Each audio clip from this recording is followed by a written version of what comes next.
সোনালী ফসল সম্মানিত সুধীমণ্ডলী, আসলে আমরা যে বিষয়টি নিয়ে আলোচনা করতেছি অত্যন্ত গুরুত্বপূর্ণ একটি বিষয়।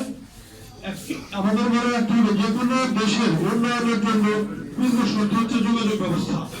তো বাংলাদেশের পদ্মা যমুনা সেতু বাংলাদেশটাকে দ্বিখণ্ডিত করে রেখেছে। আমরা দুটি সেতু পেয়েছি, আমার মনে হয় তার চেয়েও যে জায়গায় আমরা সেতুর কথা বলছি এটি অত্যন্ত গুরুত্বপূর্ণ। এটা হলে সারা বাংলাদেশের উন্নয়ন হবে, অত্র এলাকার আশেপাশে যারা আছে সকলেই উপকৃত হবে। আলোচনায় দীর্ঘায়িত করলাম না, সময় সম্পৃক্ত সকলকে ধন্যবাদ জানিয়ে আমি আমার বক্তব্য শেষ করছি। ধন্যবাদ সবাইকে। আসসালামু আলাইকুম।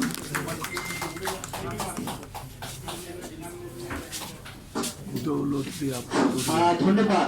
আমাদের দ্বিতীয় পদ্মা সেতুর দাবি দৌলতদিয়া, পাটুরিয়া, কাজীঘাট প্রেস ক্লাবে দ্বিতীয় পদ্মা সেতু বাস্তবায়নের পরিষদের সঙ্গে যারা আছেন তাদের দাবি আজকে যিনি প্রধান অতিথি এবং যিনি সভাপতিত্ব করছেন এবং বিভিন্ন জাতীয় নেতৃবৃন্দ এখানে উপস্থিত যারা হয়েছেন তাদের কাছে আমাদের দাবি